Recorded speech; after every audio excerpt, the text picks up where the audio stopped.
Halo Sobat RPK, jumpa lagi dengan saya Argo untuk kesempatan kali ini di Boss Office.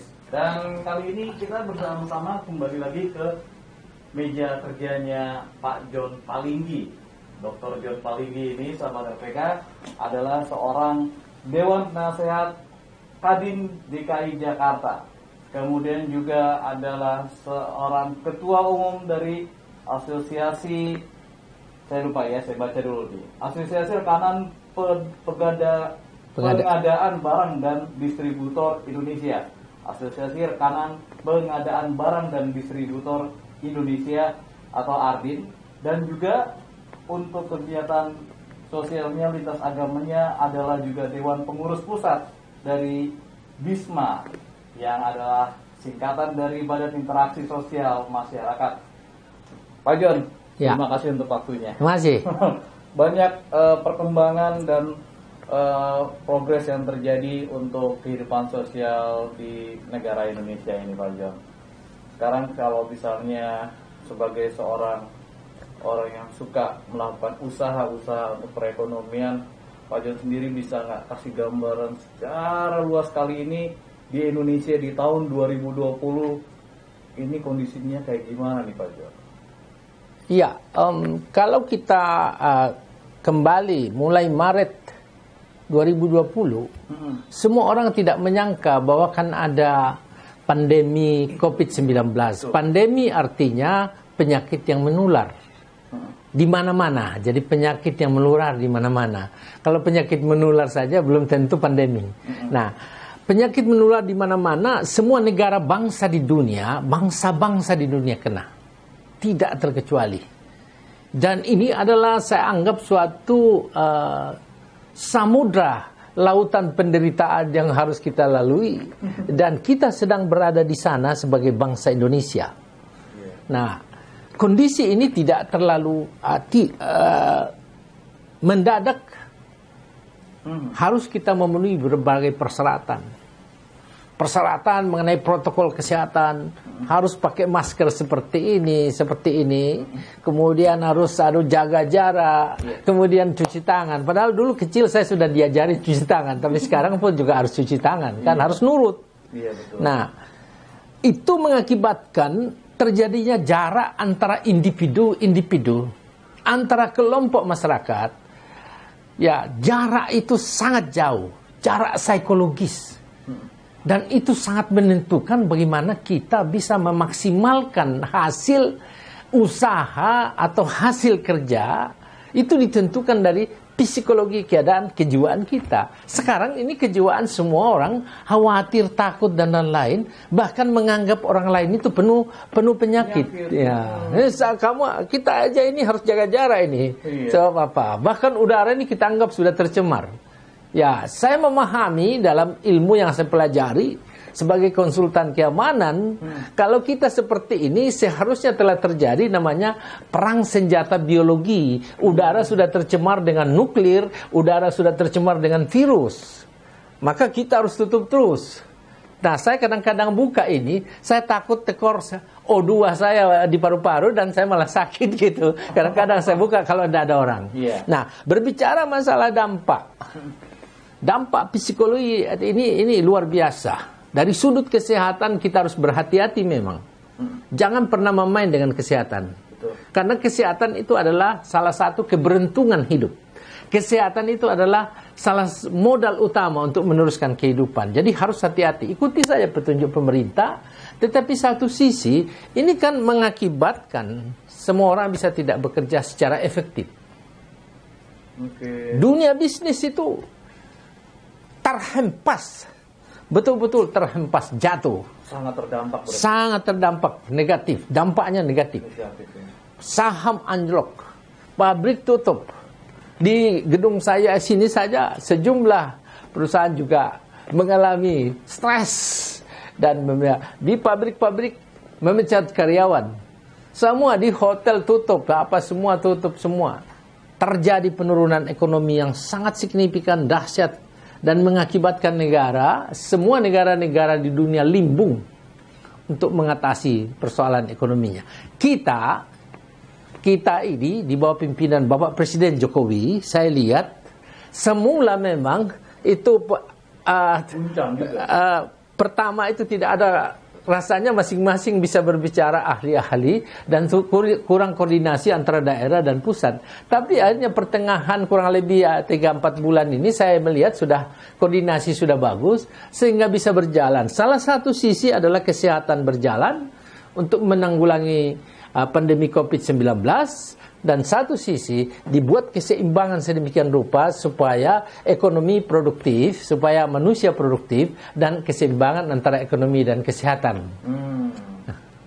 Dan ini jadi masalah yang paling dilihat pemerintah Indonesia ya, untuk antara kesehatan dengan perekonomian. Ya, semula tidak, karena kita dipaksa oleh Badan Dunia untuk mengkonsentrasikan ke arah sana. Tapi ternyata kebijakan pemerintah terkait itu harus diseimbangkan tanpa meninggalkan protokol kesehatan.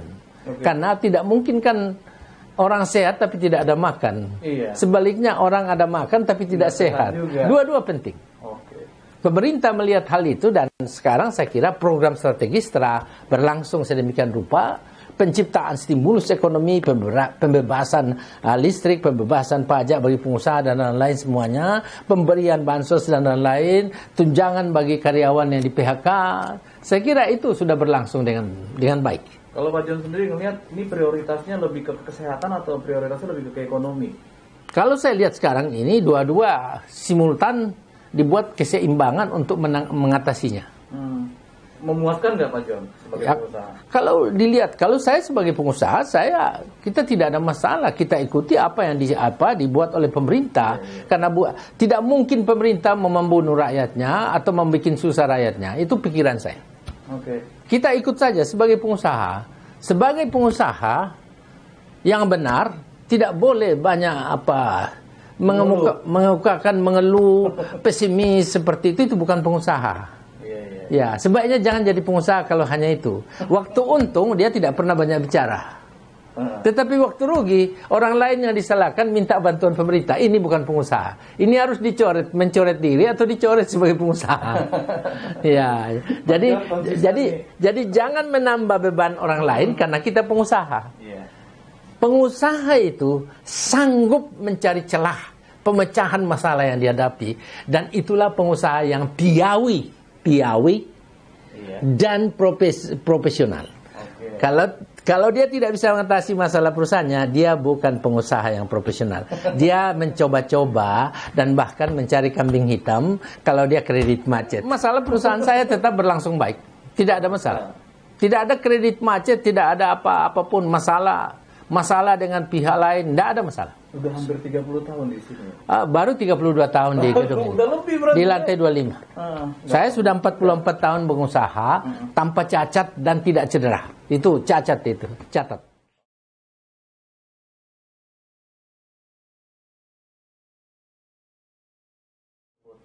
Omnibus Law itu hasil evaluasi yang dilakukan oleh tim kepresidenan, tim yang dibentuk presidenan untuk melihat berbagai macam peraturan tumpang tindih, bahkan peraturan undang-undang keluar untuk kepentingan orang per orang, pengusaha per pengusaha, negara per negara, dan tidak membawa nilai tambah bagi bangsa ini. Maka peraturan undang-undang yang tumpang tindih itu dibuat sedemikian rupa supaya dijadikan satu sehingga tidak tumpang tindih, sehingga terintegrasi dalam Omnibus Law itu seperti itu. Tujuannya utamanya adalah bagaimana supaya kan dengan situasi seperti ini, sebelum COVID juga sudah situasi kita alami, adalah kurangnya lapangan kerja. Ya, mengapa? Sekalipun penyederhanaan perizinan telah diinstruksikan melalui peraturan presiden, peraturan pemerintah, tapi tidak berlangsung. Karena masing-masing secara fragmentasi, kementerian maupun lain-lain itu non-lembaga semuanya, masing-masing merasa berkuasa atas itu. Bukan bekerja untuk negara, tapi berkuasa melalui undang-undang. Maka itu disatukan dalam Omnibus Law. Jangan sampai mempersulit. Ya, supaya pokoknya perizinan tidak boleh mempersulit. Ya, saya kira dinamika demokrasi memungkinkan mereka untuk protes.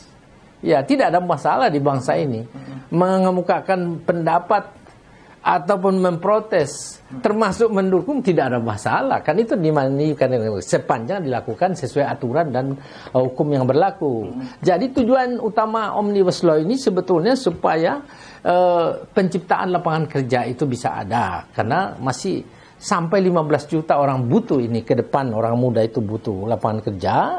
Yang kedua, bagaimana menciptakan lapangan kerja kalau para investor itu ketakutan investasi karena berbagai aturan yang menekan mereka, baru bicara saja sudah uang ini uang itu, diperlambat perizinan, dan mereka muak melihat keadaan itu, pindah mereka ke Vietnam, pindah ke negara-negara lain. Maka itu dipermudah. Jadi tujuan Omnibus Law itu mempermudah investor masuk ke sini, seolah-olah kita mengundang investor dengan kemudahan-kemudahan agar bisa membuat pabrik dan aktivitas usaha di Indonesia sehingga menciptakan lapangan kerja. Dengan penciptaan lapangan kerja, ya pertumbuhan ekonomi akan juga semakin ada, juga ada penghasilan negara melalui pajak, kemudian tentu ini akan mempengaruhi pertumbuhan ekonomi. Tidak gampang untuk membuat negara ini bisa stabil, bertahan di masa pandemi. Tetapi saya melihat bahwa Bapak Presiden sangat piawi dalam rangka untuk membuat langkah-langkah strategis, membina hubungan secara bilateral, multilateral dengan negara-negara sahabat yang memungkinkan memberikan pinjaman, dan itu terjadi. Pinjaman kita dapat untuk membiayai semua hal-hal yang diperlukan dalam rangka bertahan di masa pandemi ini. Itu saya pribadi mensyukuri langkah Bapak Presiden, salut dan bangga.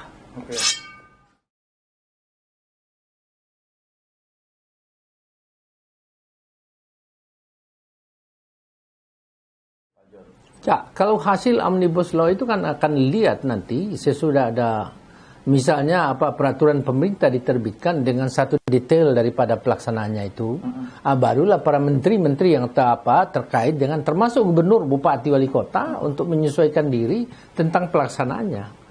Jadi itu nanti itu tentu tidak seperti makan cabai langsung pedas loh. Ya dia harus dijalankan dulu. Ya bukan dijalankan. Ya karena tujuan utamanya kan mengundang investasi, mengundang investor.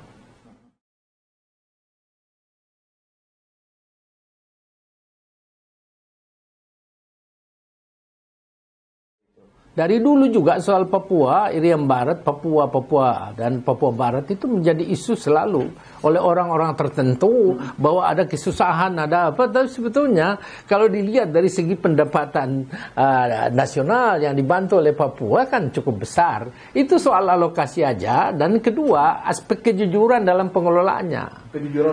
Kejujuran oleh aparatur pemerintah yang menjalankan di sana itu supaya melakukan hal-hal yang tidak membuat cacat etika sampai harus ditangkap KPK. Ini kan menyulitkan bagi pemerataan kesejahteraan rakyat. Jadi harus berani untuk tampil sebagai seorang aparatur pemerintah yang bersih, bebas dari korupsi. Kalau isu Papua itu memberi kontribusi besar terhadap bangsa dan negara. Kontribusi baik atau buruk? Lah positif kan? Positif. Dari hasil-hasil tambang mereka itu berapa? Dibanding daerah lain. Di Jawa sini apa? Oke. Berarti memang para pimpinan perhatian terhadap Papua itu dari dulu waktu bantuan daerah otonomi khusus tidak tahu uangnya jatuh di mana, sampainya di Papua kecil. Dibikinlah Majelis Rakyat Papua Bersatu seperti itu. Tetapi juga berjalanannya sudah bagus, membeli peran-peran anak daerah, tetapi tidak disertai dengan pengawasan sehingga efektivitas pembangunan di sana itu lambat. Bahkan jalan aja baru setelah Pak Jokowi itu membuat jalan di Papua yang tembus ke gunung sana itu. Ya, padahal uang begitu banyak yang disedot dari Papua itu. Nah, ini mau ada perpanjangan dana otsus untuk Papua. Pak Jon sendiri melihatnya gimana nih? Ya, perpanjangan dana otsus mutlak dilakukan, tetapi aspek pengawasan terhadap efektivitas dana otsus sendiri itu harus bukan lagi mutlak, tapi menjadi hal yang paling penting. Karena kalau tidak akan terjadi sebelum-sebelumnya. Sama juga gitu ya? Bukan, akan terjadi sebelumnya di mana efektivitas dari penggunaan uang negara itu tidak mencapai target yang dia. Jadi ingat pengawasannya harus. Pengawasan yang penting ya? Pengawasan. Dan penindakannya. Kalau penindakan sudah banyak yang ditangkap, masuk ABUI, masuk KPK. Oke. Kalau kaitan sama itu, kalau menurut Pak John sendiri, apakah isu-isu Papua selama ini ada kaitannya dengan dana otsus penggunaannya, atau karena memang tidak ada? Ya, isu Papua ini kan juga terkait dengan keinginan merdeka. Tetapi kan tidak segampang apa yang dipikirkan untuk merdeka kan. Jadi jangan dilakukan melalui separatis. Tetapi memang pendekatan pemerintah saya kira cukup bagus. Sampai sekarang itu bagus. Bahkan sangat memperhatikan pembangunan di Papua. Ya cuma elemen-elemen yang berada pada tataran pelaksanaan itu harus dibina dulu supaya jangan korupsi. Iya, oke. Baik, itu intinya lah Pak John ya. Ya. Baik. Tapi bagaimanapun penambahan anggaran atau perhatian terhadap Papua itu mutlak dilakukan sesuai dengan kontribusi dia terhadap pendapatan negara. Kalau sosial politik di Papua nggak masalah kalau itu diperlukan. Saya kira tidak ada masalah, saya kira ya. Itu kan jangkauan pemerintah buat keamanan dan juga penegakan hukum cukup bagus. Kalau peluang bisnis di wilayah itu menurut Pak John sendiri gimana tuh Pak? Ya setiap orang kalau berbisnis itu bisa memilih. Papua bisa memilih, tergantung dari jenis bisnisnya dan bagaimana untuk bisa menciptakan keuntungan. So bisnis itu kan bukan hanya memain, tapi harus ada untung ya. Terkait aturan-aturan juga gitu Pak? Aturan saya kira sudah merata di Indonesia, dilakukan penyederhanaan perizinan oleh Bapak Jokowi. Harga minyak bahan bakar saja sudah sama dulu, itu bedanya 10 kali lipat. Ya, kemudian jalur dari Jakarta ke Papua sudah bisa ditempuh dengan kapal laut, kapal udara. Semua orang bisa bepergian tanpa ada hambatan sekarang ini. Kalau menurut Pak John sendiri nih, punya nggak Pak John saran untuk pemerintah ini terkait dengan turunnya isu kepercayaan kepemimpinan Presiden Jokowi dan wakilnya kayak Haji Ma'ruf Amin? Kita di Indonesia itu kan kalau ada pertandingan bola, ya bukannya kita kompetisi sedemikian, bukannya menghasilkan pemain, menciptakan pemain yang berkualitas baik, tetapi menciptakan komentator yang luar biasa pintarnya daripada pemain. Ya, demikian juga survei-survei yang diadakan hanya 1.600 bisa mewakili 274 juta orang. Itu kan samplingnya sangat minim. Jadi tidak bisa juga kita dengarkan masalah surveyor, masalah ini, masalah survei, masalah kritik-kritik itu, dan banyakkan kritik yang tampil, banyakkan hal-hal yang minus, negatif yang muncul adalah orang-orang yang selalu tampil teriak reformasi padahal masih repot nasi. Nah, yang kedua, orang-orang yang pernah menikmati kedudukan, tapi karena perilakunya, maka dia tidak lagi duduk di situ, atau dia berhenti karena pensiun, maka dia masih ingin mencari panggung untuk apa. Tetapi saya bilang, saya ngerti banget orang-orang ini. Ya, teman-teman semua itu saudara dan tidak dilarang. Cuma kan setidak-tidaknya, kalau kita pernah duduk di pemerintahan, pernah menikmati fasilitas negara, cobalah menyadarkan diri kalau berhenti dan memberi teladan-teladan serta suara-suara yang bisa merukunkan, membuat lingkungan strategi itu rukun dan damai. Oke, Pak John. Jadi suara-suara minus itu akan ada sepanjang kita hidup. Yang penting cara menanggapinya. Bukan siapa, dari mana asal kita, tapi ke mana tujuan kita. Tujuan negara yang dibangun Bapak Presiden ini saya kira berusaha sekuat tenaga melalui perilaku rendah hati. Dia ingin membangun bangsanya dengan tulus. Baik. Jadi saya tegaskan bahwa jangan terlalu mengambil perhatian kita terhadap kritik. Karena kritik itu mungkin saja ada yang benar, ada juga yang tidak tepat. Oke, harus pandai memilah juga ya. Ya tentu dengan kesadaran hati, tidak perlulah terlalu jangan enggak usah kayak Pak Jokowi ada stylenya ini biasa-biasa saja. Berarti Pak John masih percaya banget bahwa masyarakat masih punya kepercayaan tinggi sama Pak Jokowi? Saya tidak ingin untuk mendikte masyarakat, mewakili masyarakat. Tetapi kita lihatlah kenyataan yang disuguhkan Pak Jokowi. Pernah enggak dalam bangsa ini selama 50 tahun pembangunan seperti ini? Orang yang tidak bisa menikmati pesawat bejibun dia itu. Orang yang tidak bisa ke tanah suci itu tiap hari ribuan itu berangkat. Apakah itu tidak sejahtera? Itu mobil di jalanan seperti itu. Kemudian bahwa belum merata mungkin. Tetapi jangan semua bertumpu kepada presiden. Kan ada gubernur, bupati, wali kota, ada menteri-menteri.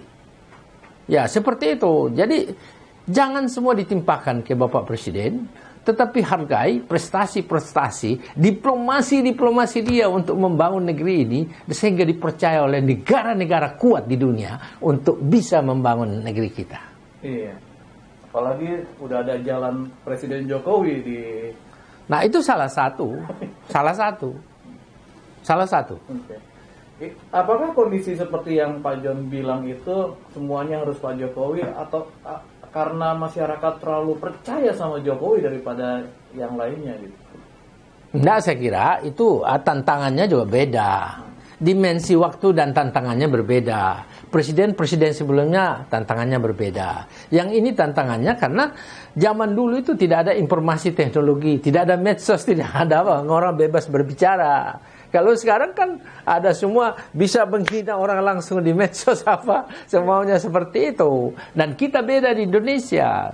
Ada menteri komunikasi informasi, tapi mungkin tidak terlalu mampu mengatasi hal ini. Kalau di Cina sana 4.000 orang duduk di ruangan untuk melihat komputer. Ada berita yang tidak baik langsung cari orangnya. Kalau di sini saya tidak tahu berapa puluh ribu, ada berapa ribu orang yang duduk untuk mengamati itu, sehingga bisa mensensor semua berita-berita yang tidak pantas. Maksud saya gini, masyarakat lebih ingin Jokowi yang tampil. Kalau ada apa-apa nuntutnya ke Jokowi. Padahal kan tadi Pak John bilang ada gubernur, ada menteri gitu. Apa karena masyarakat terlalu percaya Jokowi dibanding ke gubernur atau menteri-menterinya? Enggak, itu diakibatkan karena Pak Jokowi sangat terbuka kepada rakyat. Ya, dengan rendah hati, dia tidak memiliki protokol yang sangat ketat. Sehingga rakyat menganggap kalau mengajukan itu. Tetapi kan di istana ada kepala staf presiden yang memfilter itu dan mengirimkan kepada semua instansi yang terkait keluhan itu. Dikirim ke kementerian, dikirim ke gubernur, wali kota, ada. Kepala staf presiden Pak Muldoko kan memfilter itu untuk mengirimkan kemana-mana. Sebenarnya sih wajar-wajar aja gitu ya Pak John ya? Ya, kalau misalnya respect atau rasa cinta, rasa sayang rakyat kepada presiden wajar. Yang tidak wajar kalau baru presiden naik dipitnah, semua dijelekkan apa. Di Indonesia itu hebat sekali. Tidak ada presiden yang tidak dipitnah, ya dijelekkan sampai sejelek-jeleknya. Ya. Oke. Ini demokrasi paling wah di dunia. Ya, karena pengendaliannya itu juga bersumber daripada sistem politik kita yang tidak berjalan sebagaimana mestinya kan. Ya, dipenuhi dengan orang-orang yang perilaku cacat etika. Ada di sana banyak orang berniat baik, tapi tenggelam karena ada orang-orang yang dominan sekalipun dia tukang koruptor dan lain-lain. Pak John, ini terakhir Pak John. Kalau Pak John sendiri, kira-kira apa saran Pak John buat pendengar kita untuk orang yang sedang menyaksikan kita nih Pak John dalam kondisi negara seperti ini, baik itu pandemi, terus ekonomi yang bisa dibilang survive, seluruh dunia dilihat gitu ya, termasuk survive, dan keberadaan sosial politiknya. Silakan Pak John. Ya, kalau menghadapi pandemi COVID-19 ini kan lautan penderitaan yang sangat menyusahkan dan akan panjang. Ya, jadi semua orang harus bergerak ke depan. Bergerak ke depan artinya saya berulang-ulang kali saya bilang pandemi adalah filter yang disediakan oleh Tuhan. Filter disediakan oleh Tuhan. Mungkin dulu ini kita kerja sebagai manusia di bumi ini, kerjanya pikiran kita itu selalu menghina orang melalui mulut kita, bohong, ya, melakukan sesuatu yang tidak pantas melalui mulut kita. Maka Tuhan kasih masker kepada kita, ya sudah tidak sempurna lagi kita sebagai manusia. Itu hukuman sebetulnya, supaya kita berubah lebih baik. Ada filter kehidupan. Kalau kita sampai filter, kita mengaku capek melakukan kejahatan melalui mulut, dan mau berubah lebih baik, maka kita lewati filter itu. Pada saat melewati filter ini, dan kita masih melakukan lagi kejahatan mulut itu, bukan tidak mungkin mata kita akan ditutup oleh Tuhan. Maka pesannya adalah berubahlah ke arah yang lebih baik secara tulus, berhenti berbuat jahat, terutama kepada sesama. Ya, karena kita tidak dilahirkan untuk berbuat jahat. Kita dilahirkan untuk berbuat kebaikan sebanyak-banyaknya. Yang kedua, dalam menghadapi COVID-19 tentu gangguan ekonomi, baik secara individu, pengusaha, rumah tangga, dan lain-lain, kelompok masyarakat, itu pasti ada dan sangat menekan. Maka tetaplah memelihara diri melalui taati protokol kesehatan, tetapi secara individu merawat diri, karena ini masa waktu yang baik buat merawat diri. Merawat diri melalui memelihara hati. Sebagai orang yang beragama, coba baca-baca sedikit ya ayat-ayat sesuai keyakinan agama masing-masing. Mungkin itu menyadarkan kita. Yang kedua, latihan olahraga. Yang ketiga, manfaat positif yang terjadi akibat COVID ini adalah yang dulu rumah tangga merenggang, hubungan antara keluarga itu, ini sekarang jadi bisa lebih refreshing, diperbaharui dan lebih dekat lagi. Nah, seperti itu. Dan jangan terlalu seperti salah satu orang lain itu sudah penuh virus sampai kita seperti mau dekat tidak. Jangan seperti itu. Ya, biasa-biasa aja. Di lift sana orang saling membelakang, saya sering ketawa sendiri. Nah, udah pakai masker masih saling membelakang. Iya. Iya. Yang lain adalah bikin hatinya senang. Bikin hati senang. Ya, sukacita terus dalam keadaan apapun. Baik. Sukacita terus dalam keadaan apapun. Itu adalah kunci utama untuk bisa bertahan terhadap COVID dan tekanan ekonomi. Bagi yang masa berada di daerah, mereka diuntungkan di pedesaan. Karena dengan COVID ini, mereka kembali ke tanah. Tanam apa saja yang bisa menghasilkan hidup dia itu. Yang kita di kota ini, saya kira akan tertekan terus-menerus. Baik dari segi gaji di pekerjaan maupun kelancaran usaha akan terganggu. Dan itu harus siap dalam segala situasi dan cuaca. Baik. Ini bukan pendek ini COVID, akan panjang ini. Panjang. Dan kayak motivasi seperti ini akan terus Pak John suarakan ya. Oh ya, kesiapan mental dan psikologi kita, kejiwaan kita, terutama jangan lagi menjelekkan orang, jangan menghina orang, jangan pikiran busuk. Peliharalah hatimu sebab dari situ berpancar kehidupan. Ya. Terima kasih Pak John untuk kesempatannya. Ya. Dan sahabat RPK, kita akan ketemu lagi di Boss Office lainnya bersama dengan saya Argo dan Argo juga Arthur undur diri. Salam.